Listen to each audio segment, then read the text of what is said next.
Oi, oi, oi. Mais uma vez aqui. Na parte anterior de A Tenda Vermelha, esse romance que estamos lendo juntos,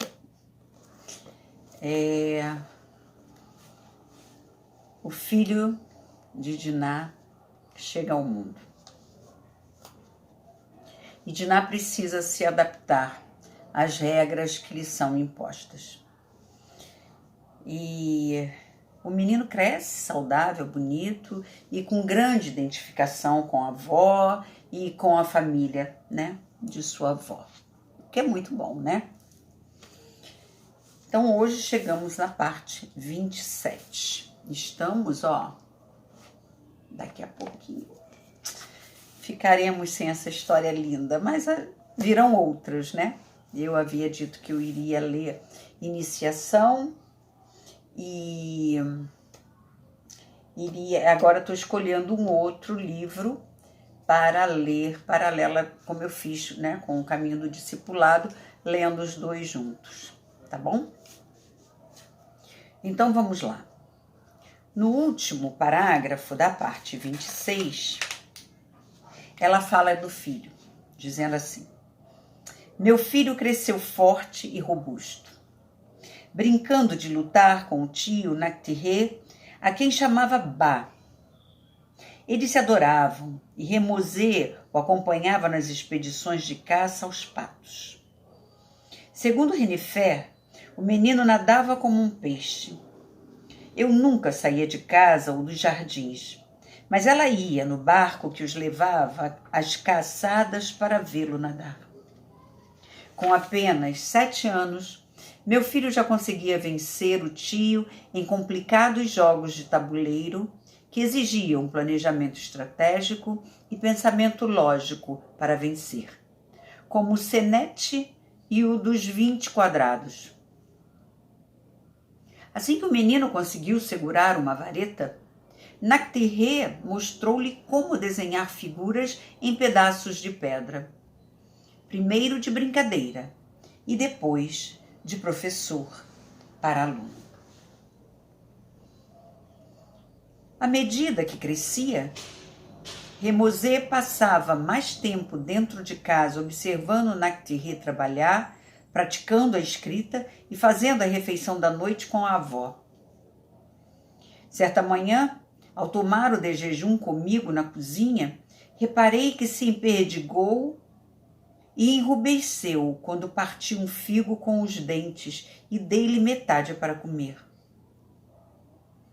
Meu filho nada disse que pudesse me magoar, mas depois disso parou de comer em minha companhia e passou a dormir no terraço da casa, deixando-me sozinha no meu catre do jardim a me perguntar onde teriam ido parar os últimos 8 anos.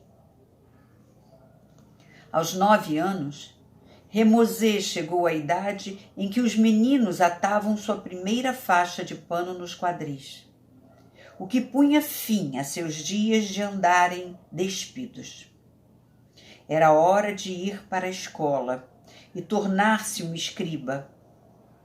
Nactirê concluiu que os professores da região não eram...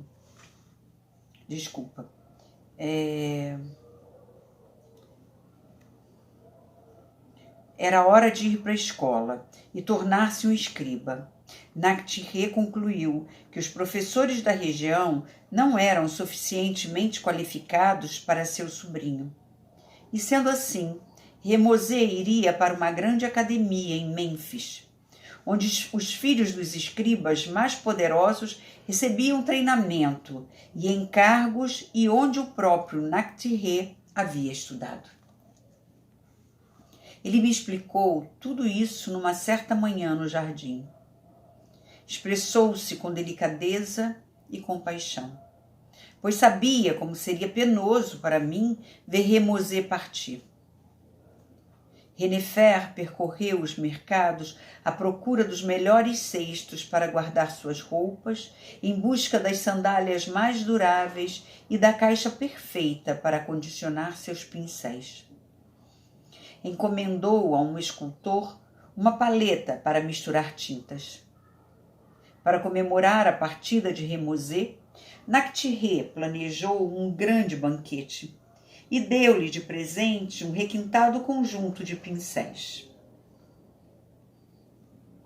Os olhos de Remosê brilhavam de excitação diante da perspectiva de sair para o mundo e falava sobre a viagem sempre que estávamos juntos. Acompanhei os preparativos do fundo de um poço escuro. Se tentava conversar com Remosê, meus olhos se enchiam de lágrimas e eu ficava com um nó na garganta. Ele fazia de tudo para me consolar. Eu não vou morrer, mãe, dizia com uma voz tão séria e doce que me entristecia mais ainda.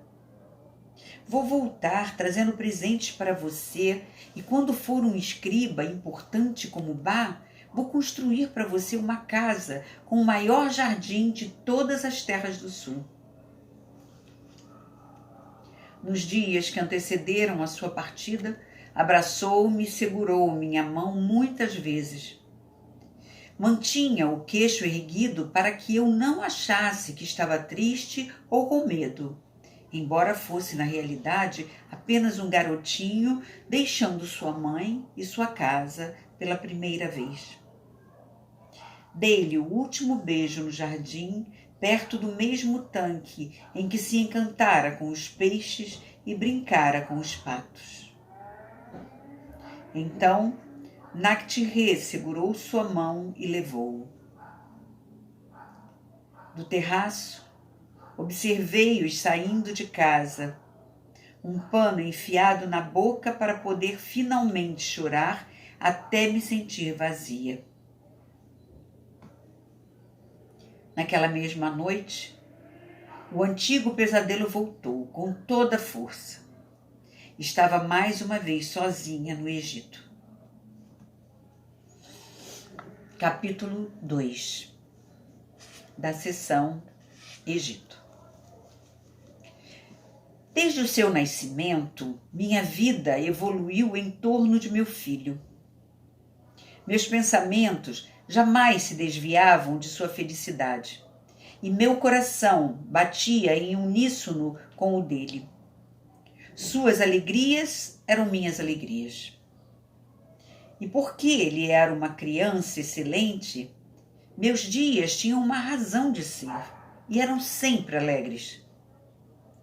Quando ele foi embora, senti-me ainda mais sozinha do que quando cheguei ao Egito. Chalém fora meu marido por algumas poucas semanas. A recordação que tinha dele fora se desvanecendo e tornara-se uma imagem triste que assombrava meu rosto. Remosê, por outro lado, havia convivido comigo durante toda a minha vida adulta. Enquanto ele crescia, meu corpo desabrochou e meu coração cresceu em sabedoria, pois entendi o significado de ser mãe. Quando olhava de relance minha imagem nas águas do tanque do jardim, via uma mulher de lábios finos, cabelos cacheados e olhos pequenos, arredondados, estrangeiros. Nada lembrava meu filho moreno, bonito, que se parecia mais com o tio do que com qualquer outra pessoa, e estava se transformando no que Renefer profetizara, um príncipe do Egito. Não tinha tempo para pensar sobre a minha solidão, pois precisava encontrar meu lugar na casa de Nactirê. Embora Renefer continuasse gentil, pouco tínhamos para conversar depois da partida de Remosê, e sentia crescer entre nós um silêncio pesado. Raramente eu entrava na casa. Fiz um lugar para mim em um canto de um pequeno abrigo do jardim usado para guardar enxadas e foices. O mesmo onde Remosê costumava esconder seus tesouros, seixos rolados, plumas, pedaço de papiro recolhidos na sala de Nactirê. Ele havia deixado essas coisas para trás sem se importar, mas eu as embrulhei em um retalho de linho fino e guardei-o com todo cuidado, como se fossem estatuetas de marfim com imagens de deuses e não apenas um brinquedo que uma criança jogou fora. Os homens que cuidavam do jardim não faziam qualquer objeção à presença de uma mulher entre eles. Eu trabalhava duro e eles apreciavam o talento especial que eu demonstrava com as flores e frutas que entregava na cozinha. Não me interessava em ter companhia e rejeitei tantas vezes as atenções masculinas que os homens simplesmente deixaram de me procurar. Quando encontrava os familiares de meu filho aproveitando o frescor do jardim, trocávamos apenas cumprimentos com acenos de cabeça e palavras formais de saudação. Quando havia notícias de Remosê vindas de Mênfis, o próprio Nactirê vinha transmiti-las para mim. As notícias eram sempre enviadas por Car, o professor mais importante, que também havia sido seu instrutor. Assim, fiquei sabendo que Remosê dominara em apenas 2 anos alguma coisa chamada Quente, uma proeza de memorização que provava que meu filho iria longe e talvez algum dia até mesmo prestasse serviços ao rei. Nunca se dizia uma palavra sobre sua vinda para casa. Em uma ocasião, Remosê fora convidado para ir caçar com os filhos do governador, e não ficaria bem recusar um convite tão auspicioso. Em outra, meu filho havia sido escolhido como aprendiz e assistente de Car, quando o mestre fora convocado a julgar uma questão legal, justamente durante as semanas em que os outros meninos iriam visitar suas famílias. Certa vez, Nactirê e Renefer foram visitar Remosê em Mênfis, em peregrinação à tumba do pai de ambos. Voltaram, trazendo lembranças carinhosas dele para mim e notícias sobre seu crescimento. Passado 4 anos, ele estava mais alto que Nactirê e mostrava-se desembaraçado e seguro de si. Trouxeram também exemplos do seu progresso nos estudos, fragmentos de cerâmica cobertos de inscrições. Olhe, disse Nactirê, apontando para a figura de um falcão. Veja com que firmeza ele desenhou as costas de Horus. Presentearam-me com aquele tesouro vindo das mãos de meu filho. Fiquei maravilhada e mostrei-o a Mérite, que realmente se impressionou com a regularidade e beleza das figuras. Estava comovida pelo fato de meu filho ser capaz de discernir o significado de ranhuras em cacos de cerâmica. E foi reconfortante saber que algum dia ele seria um grande homem. Poderia se tornar escriba dos sacerdotes de Amun, ou até vizir de um governador. Não havia sido o próprio Nactirê quem dissera que Remosê poderia até aspirar a servir ao rei? Nada disso, porém, enchia meus braços ou alegrava meu olhar. Sabia que meu filho estava se tornando um homem adulto e tive medo de que, quando o visse, fôssemos como estranhos um para o outro. Se durante aqueles longos anos eu tivesse desaparecido, ninguém, exceto Mérite, teria dado ao fato mais que uma importância passageira. Mas Mérite estava sempre por perto, com sua infalível bondade, mesmo quando me afastava dela e não lhe dava motivos para me amar. Nas semanas que se seguiram ao parto de Remosê, a parteira viera visitar-me todos os dias.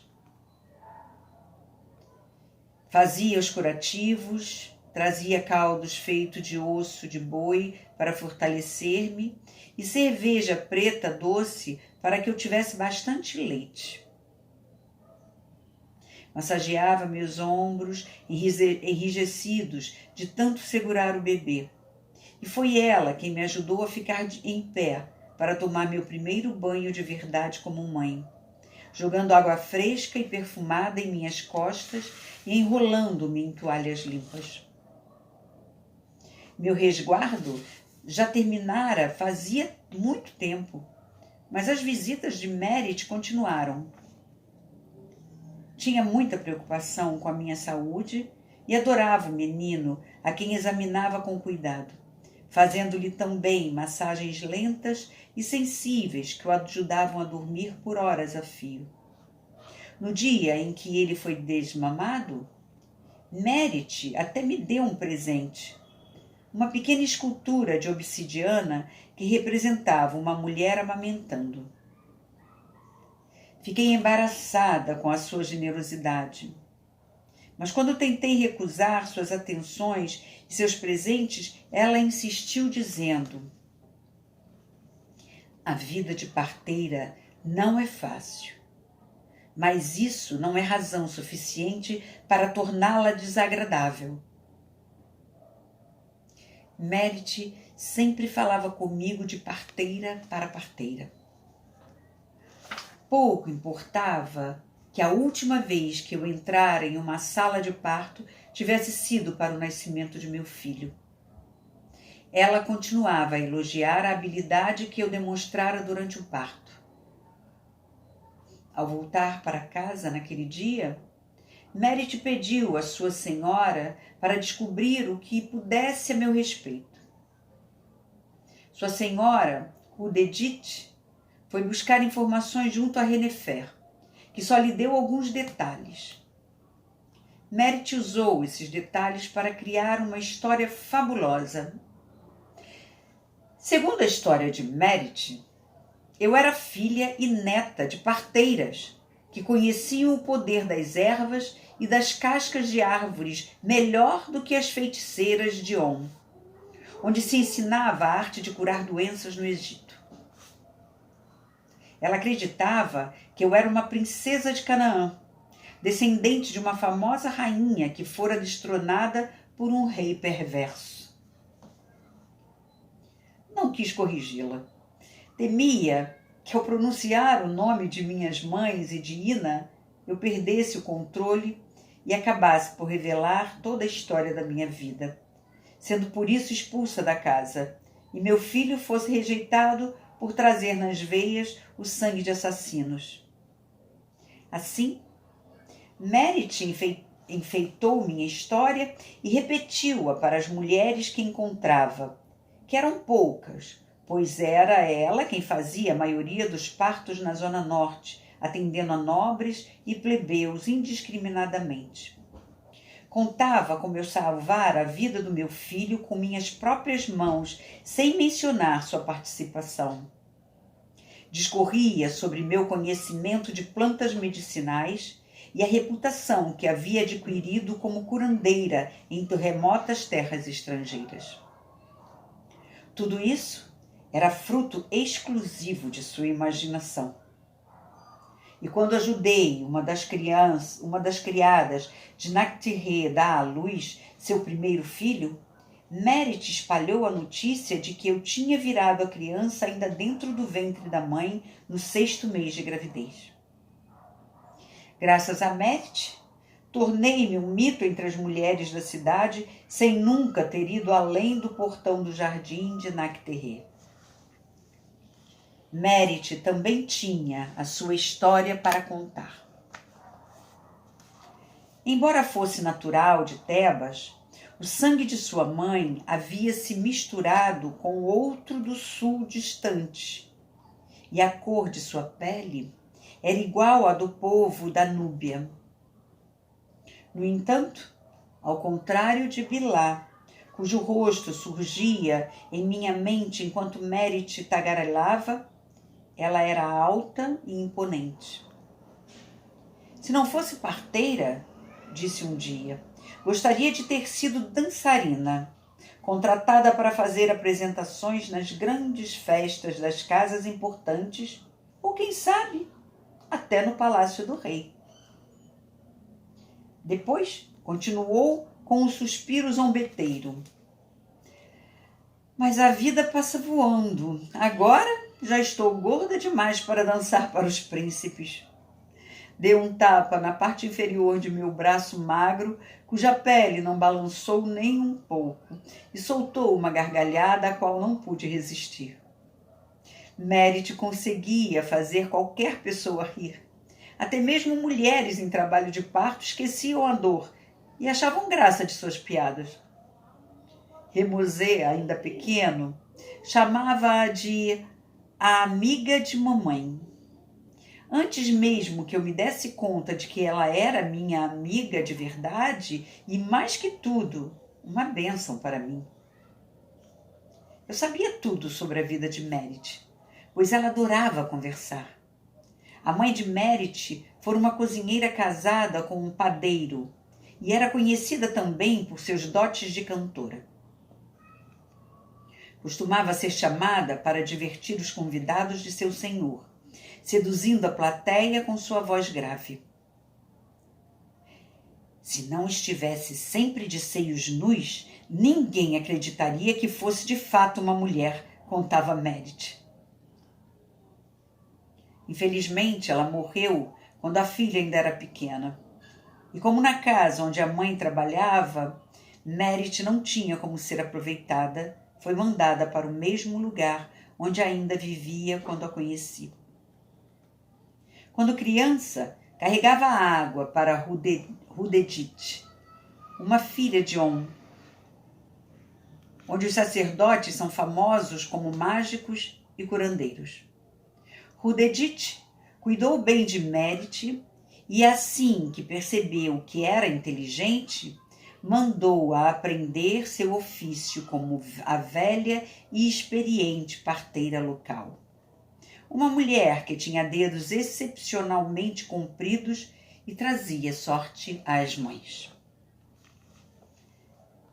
Merit chegou à puberdade naquela casa e lá se casou com um padeiro exatamente como a mãe. Era um bom homem e tratava-a bem. Mas Merit era estéril e não havia nada que pudesse fazer seu ventre produzir frutos. Depois de muitos anos, ela e o marido adotaram 2 meninos, cujos pais haviam morrido com febre do rio. Os filhos já eram adultos e faziam pão para os trabalhadores do bairro dos construtores de tumbas, na margem oeste do rio. Fazia tempo que o marido estava morto. Quanto aos filhos, embora pouco os visse, Merit sempre se gabava das suas habilidades e da saúde que tinham. Meus meninos têm os dentes mais bonitos que já se viram, dizia com um certo ar solene, pois sua boca era cheia de cáries e ela mascava manjerona o dia inteiro para aplacar as dores de dentes. Durante anos, Merit não me poupou nenhum detalhe de sua vida, na expectativa de que eu fosse partilhar com ela alguma coisa da minha. Por fim, acabou desistindo de fazer perguntas a meu respeito, mas nunca deixou de me convidar para ajudá-lo nos partos. Passava pela casa de Nactiré e pedia a Éria ou a Renefer que dessem permissão para que eu a acompanhasse. As senhoras concordavam, porém eu sempre me recusava a ir. Não tinha nenhum desejo de sair de perto de Remosé, nem qualquer vontade de ver o mundo. Desde que chegara, Jamais havia saído da propriedade. E à medida que os meses se transformavam em anos, cheguei a sentir medo só de pensar. Estava certa de que não saberia voltar para casa, ou pior ainda, que minha identidade seria denunciada. Imaginava que alguém reconheceria o pecado de minha família em meu rosto e eu seria destruída na hora. Meu filho descobriria a verdade sobre sua mãe e os irmãos dela, seus tios. Seria destituído dos privilégios que, como tudo indicava, estava destinado a herdar e amaldiçoaria a minha existência. Sentia vergonha desses medos secretos que me faziam dar as costas para os ensinamentos de Raquel e Ina, e, consequentemente, para a lembrança que tinha delas. Sabia que era prisioneira da minha indignidade e, ainda assim, não conseguia fazer o que sabia que deveria. Merit nunca desistiu. Às vezes, quando um parto não era bem sucedido, ao voltar, mesmo que fosse no meio da noite, ela me acordava em meu catre no pequeno abrigo do jardim para contar o que acontecera e perguntar se poderia ter agido de outra maneira. Consolava-a muitas vezes, dizendo que fizera o melhor possível, e ficávamos sentadas, lado a lado em silêncio. Em outras ocasiões, porém, ouvia a história e meu coração se confrangia. Certa vez, uma mulher morrera de repente quando estava prestes a dar à luz, e nem passara pela cabeça de Merit pegar uma faca e tirar o bebê, de modo que ambos se foram. Não consegui disfarçar meu desapontamento, e Merit reparou na expressão do meu rosto. Vamos, diga-me então, exigiu, agarrando-me pelos ombros. Não faça essa cara quando sabe que eu poderia ter salvo a criança. Ensine-me, ao menos, para que eu possa tentar quando for preciso. Envergonhada diante das lágrimas de Merit, comecei falando sobre os métodos de Ina, sobre o seu jeito de trabalhar com a faca, sua habilidade com a manipulação ao preparar os medicamentos. Tentei explicar a maneira como ela usava as ervas, mas eu desconhecia o nome egípcio das plantas e raízes. Então, Merit trouxe seu estojo de ervas e traduzimos os nomes.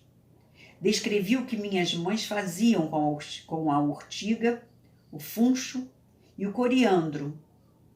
E ela saiu vasculhando os mercados à procura de folhas e sementes que eu não via desde a minha infância.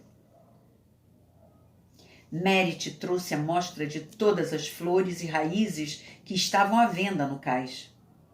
Algumas eu conhecia. Outras exalavam mau cheiro, especialmente aquelas misturas nativas, as quais acrescentavam coisas mortas, pedaços de animais secos, conchas e rochas trituradas e todo tipo de excremento. Os curandeiros egípcios aplicavam estrume de hipopótamo e de crocodilo, assim como urina de cavalo e de criança em várias partes do corpo, dependendo da estação do ano. Às vezes, as misturas mais desagradáveis pareciam funcionar, mas era difícil entender como um povo tão preocupado com a limpeza do corpo aceitava submeter-se a tratamentos tão repulsivos. Embora os conhecimentos dos egípcios sobre ervas fossem profundos e antigos, eu ficava satisfeita quando descobria métodos e plantas sobre os quais eles sabiam muito pouco. Merit encontrou semente de cominho no mercado e ficou espantada quando lhe disse que aquilo ajudava na cicatrização das feridas. Conseguiu certa vez comprar isopo e hortelã com as raízes ainda inteiras. Nós os plantamos e eles brotaram na terra escura do Egito. Daí em diante, ninguém mais teve azia na casa de Nactiri. Assim, Merit ficou famosa por suas, entre aspas, por suas curas com plantas exóticas. E eu tive a satisfação de constatar que a sabedoria de minhas mães havia sido bem empregada. Minha tranquilidade terminou 4 anos depois que Remuzê deixara a casa de Nactiri, quando a filha de Rudedit estava prestes a dar à luz. Então, aqui ficamos, nossos 30 minutos de conversa diária. Vou marcar aqui onde eu parei. E essa, então, foi a parte 27.